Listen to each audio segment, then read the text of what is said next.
نادیه ګل زمانه پاکستاني 10,000 روپۍ واغستې او ما سره یې شپه تېره کړله. نادیه ګل اوس دغه کار کوي او په بوکه پوره 10,000 اخلي. دوستانو دا خبره نیلم ګل کړې ده. دغه ویډیو کې تاسو سره ټول معلومات شریکوم چې په یو لایو پروګرام کې هغې دغه خبره وکړله او دغه اپ ورې ولګو چې نادیه ګل اوس په بوکه باندې 10,000 اخلي.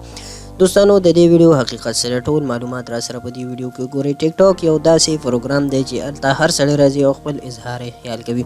ملګرو نیلم ګل هم په ټیک ټاک لایو باندې راځي او دغسې ویډیوګانې او سکرین ریکارډینګونه ترې خلق کوي. یو داسې ویډیو وایرل شوې ده چې په هغې کې نیلم ګل د یو هلک سره گیم کوي. دغه گیم دوران کې هغوی پنشمنټ هم لګولی وي چې سوال او جواب چې په هغې کې د نیلم ګل نه تپوس وکړي چې ته په بوکه باندې 100 روپۍ اخلي. نو هغه ورته په خندا ووایي چې 10,000.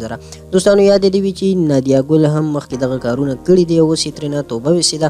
داسې په سوشل میډیا باندې ډېرې ویډیوګانې دي چې د هغې باره کې ریکارډ شوي دي او خلکو د دغه سپیناوی کړی دی.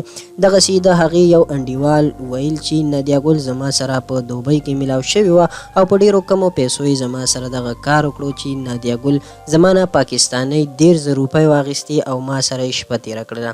داسې هم وویل چې هغه خپل خاوند پروګرامونو دپاره دوبۍ ته راوستې وه او نیلم ګل به یې هم راوستله او په دوبۍ کې به یې پرې دغه غلط کارونه کول او پاکستاني 10 او 10,000 روپۍ به یې اخیستلې چې اوس یې ریټونه لکونو ته رسېدلي دي او هر سړی د نادیه ګل او نیلم ګل مزه نشي اخیستلی. نو په دغه وجه باندې د دوی ریټونه ډېر های دي. په څه وخت کې دوی په 15,000 او په 10,000 روپو دغه کارونه کول او خپل بزنس به په دغه طریقه چلول او خپل ضروریات به پوره کول. په نادیه ګل او نیلم ګل باندې بل چا دا کارونه نه دي کړي بلکې خپل خاوند به پرې دغه کارونه کول او دغسې پیسې به یې پرې ګټلې.